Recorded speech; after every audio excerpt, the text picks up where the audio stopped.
Bonjour, on va continuer aujourd'hui notre introduction sur la lettre de Jacques et on va mettre le focus aujourd'hui sur la date de la composition de cette lettre. Pourquoi il est important de comprendre, essayer de saisir la date de la composition? Bien, c'est simple, un mot résume tout, c'est le contexte. En mettant une date sur la lettre, on est capable de situer la lettre de Jacques dans le contexte de l'histoire de l'Église, de savoir dans cette jeune histoire de l'Église qui est du Nouveau Testament, ça nous aide à comprendre un peu le contexte et de comprendre un peu qu'est-ce qui se passait parmi les chrétiens pour que Jacques, qui était leader de l'Église de Jérusalem, écrive cette lettre à des chrétiens qu'on suppose à l'extérieur de Jérusalem, des chrétiens qui sont probablement juifs et qui essaient de les encourager. Donc, d'être capable de se situer dans l'histoire, la jeune histoire de l'Église, ça l'aide à comprendre un peu le contexte. Deuxième chose, c'est qu'une lettre, nous possédons la lettre de Jacques, mais dans une lettre qui est écrite à quelqu'un, on a juste un côté de la conversation, on n'a pas l'autre côté de la conversation, c'est-à-dire les gens qui l'ont reçu cette lettre. Ils ont des choses en commun avec Jacques. Et de comprendre le contexte de ces personnes nous aide à comprendre pourquoi Jacques écrit cette lettre d'intervention pastorale pour ce groupe de croyants. Donc, essayer de situer cette lettre dans l'histoire va nous aider peut-être à saisir qui sont ces personnes à qui Jacques écrit et qu'est-ce qu'ils ont en commun ensemble, nous aide à comprendre un peu la façon dont Jacques écrit cette lettre. Deuxième chose aussi, comment on peut découvrir cette histoire? Bien, c'est simple, en regardant l'histoire profane, ça nous aide un peu à situer cette lettre, premièrement. Quand on pense à Rome, l'histoire de Rome, ou Joséphus, un écrivain juif qui a écrit sur la guerre des Juifs avec Rome, il nous parle de Jacques. Un fait intéressant, il y a un passage qui nous parle de la mort de Jacques. Donc, ça nous aide à situer un peu Jacques dans cette histoire. Le deuxième élément qui nous aide, c'est aussi les écrits du Nouveau Testament. Pensez aux Actes des Apôtres qui nous parlent de la Pentecôte, de Jacques qui était là dans la chambre haute pour recevoir la Pentecôte. Ensuite, le début de l'Église. Les lettres de Paul également nous parlent comment est-ce que quand il s'est converti, il a rencontré, 3 ans après sa conversion, il a rencontré Pierre et quelques apôtres, mais il a rencontré aussi Jacques, le frère du Seigneur. Donc, on peut dire que Jacques a pris un certain leadership très tôt dans l'histoire de l'Église. C'est ce qui nous fait aussi savoir de comprendre un peu à qui Jacques écrit. Troisième source, c'est aussi les écrits des chrétiens. Après que les apôtres sont décédés, il y avait des chrétiens qui ont connu les apôtres, qui ont écrit des livres, ils ont écrit des commentaires. On pense à Irénée, Polycarpe. Bon, c'est tous des auteurs, on appelle les pères apostoliques, parce qu'ils suivent les apôtres, qui sont des leaders dans l'Église et qui ont écrit sur les apôtres, donc, et entre autres sur Jacques également. Donc, ça nous aide un peu à trouver des informations pour essayer de déterminer la date de Jacques. Donc, qu'est-ce qu'on sait à travers ces histoires? Cette histoire qu'on trouve, c'est selon les documents de la lettre de Jacques. Excusez. Bon, la première chose qu'on sait, c'est que la mort de Jésus est autour de 29-30. OK? Donc, on sait que Jacques a écrit après la mort de Jésus. On sait que Jacques s'est converti parce qu'il a vu Jésus ressusciter. C'est ce que Paul nous raconte dans 1 Corinthiens 15. Donc, on sait que Jacques, très tôt, s'est converti. Il était à la chambre haute, selon les Actes des Apôtres, et on le voit dans les Actes aussi, Jacques. Deuxième date qu'on sait pour sûr, c'est que la destruction du temple a lieu en 70 après Jésus-Christ. Selon les indices qu'on a dans la lettre, probablement que le temple n'est pas encore détruit, parce que Jacques n'en parle pas. Donc, c'est tellement un événement important dans l'histoire pour les Juifs, et Jacques s'adresse surtout aux chrétiens juifs, ça aurait été quelque chose qu'on aurait vu. Deuxième chose aussi également que nous savons, c'est que Joséphus, il dit que Jacques est mort et dans les années à peu près 62. Donc, ça nous donne une idée à travers ça que la lettre de Jacques aurait été écrite entre 29 et 62. C'est déjà un élément que nous avons.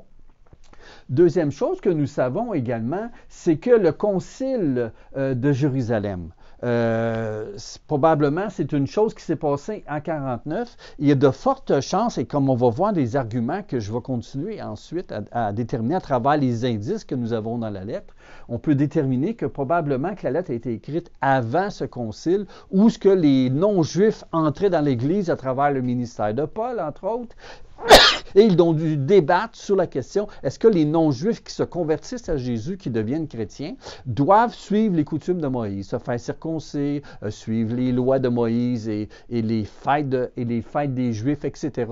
Et il y a eu un concile et on a déterminé que non. Mais à travers la lettre, on a des indices qui nous montrent que probablement, à cause de l'absence de sujets qui touchent les non-juifs, on peut déterminer que la lettre de Jacques a été écrite avant le concile. Je vais continuer un petit peu. Maintenant, on va regarder les indices. J'ai déjà commencé, là. Les indices, les caractéristiques dans la lettre de Jacques qui nous font penser que la lettre a été écrite tôt. C'est-à-dire probablement après la persécution des chrétiens qui ont fui Jérusalem avec la mort d'Étienne et la persécution de Paul, la conversion de Paul. Donc, on sent que c'est tôt la lettre de Jacques a été écrite et à cause de cette persécution-là, les chrétiens ont fui Jérusalem et probablement que Jacques écrit une lettre pour les encourager dans ce contexte-là. Qu'est-ce que nous savons à travers la lettre de Jacques? Premièrement, il y a un focus qui est vraiment sur les questions juives. Par exemple, on va parler des pauvres et des riches. Dans la situation de la jeune Église, il y avait des chrétiens juifs qui s'étaient convertis et certains n'avaient pas nécessairement le soutien financier de leurs co-religionnaires qui suivaient toujours le judaïsme mais sans connaître Jésus et qui ne soutenaient pas nécessairement le mouvement chrétien. Donc, il y avait des thèmes que Jacques a parlé à travers sa lettre de pauvres et de riches qui est un souci parmi les Juifs. Également, une autre chose qu'on voit, c'est le discours et certains passages dans la lettre de Jacques qui parlent de la sagesse d'en haut versus la sagesse humaine terrestre. Donc, c'est un discours qui s'apparente au proverbe, entre autres, et donc c'est quelque chose qu'on voit qui a un caractère vraiment juif dans la façon dont Jacques parle. Deuxième chose, j'en ai parlé un petit peu tantôt, c'est qu'il n'y a aucune référence aux gentils, aux non-juifs qui se convertissent à l'Église. On ne parle pas de débat de circoncision versus incirconcision versus l'alliance avec Dieu à travers Abraham. On n'en parle pas dans la lettre de Jacques. Donc, c'est quelque chose qui était très présent dans les lettres de Paul, et alors que dans la lettre de Jacques, c'est pas là. Donc, c'est pour ça que ça nous amène à dire que probablement que Jacques a écrit avant que les non-juifs entrent dans l'Église, et c'était un mouvement qui était devenu de plus en plus important, mais dans le temps que Jacques écrit la lettre, ça ne semble pas être présent. Un troisième élément également, c'est qu'on s'aperçoit que les lecteurs, alors à travers la lettre de Jacques, on s'aperçoit que les lecteurs qui lisent la lettre, à qui s'adresse Jacques, probablement qu'ils connaissent suffisamment les Écritures de l'Ancien Testament, parce qu'ils citent des passages de l'Ancien Testament et probablement qu'ils connaissent suffisamment les Écritures. Il n'y a pas non plus d'explication sur les traditions juives, par exemple. Je vais donner un exemple, comme Marc, l'Évangile de Marc va parler, exemple, les pharisiens qui trempent leurs mains pour enlever les impuretés avant de manger, les traditions des pères. Et là, Marc fait une petite explication pour expliquer pourquoi les pharisiens font ça aux chrétiens de Rome, probablement à qui son évangile a été destiné. Donc, parce que c'est des non-juifs qui ne comprennent pas le contexte juif.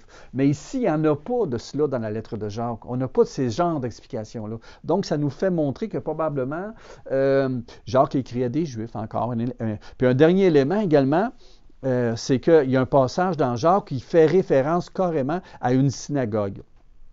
Lorsque vous réunissez dans les synagogues, c'est quelque chose d'assez spécial. Il dit, quand vous entrez dans votre synagogue, vous dites à un pauvre de s'asseoir dans synagogue, le mot synagogue, c'est ce qu'on voit là dans le contexte de l'histoire de l'Église. On sait qu'à un moment donné, plus tard, dans l'histoire de l'Église, que les chrétiens versus les Juifs qui ne sont pas chrétiens, il y a eu une séparation. Les chrétiens, à un moment donné, il a fallu qu'ils fuient les synagogues. Mais ici, on parle de synagogues que les chrétiens assistent encore. Donc, des synagogues qui comprennent des Juifs, peut-être qui étaient non chrétiens, mais des Juifs chrétiens qui sont dans cette synagogue. Donc, on voit que c'est vraiment quelque chose de présent. Donc, c'est pour ça qu'on en vient à dire à travers tout cela que probablement que la lettre de Jacques a été écrite dans la persécution qu'il y a eu après Étienne, un petit peu avant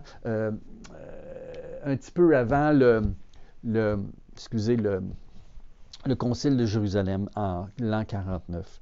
Un autre élément aussi qui est intéressant dans la lettre de Jacques et qui nous aide à dire que c'est une lettre qui a été écrite avant, assez tôt dans l'histoire de l'Église, c'est que Jacques fait référence à l'enseignement de Jésus de nombreuses fois.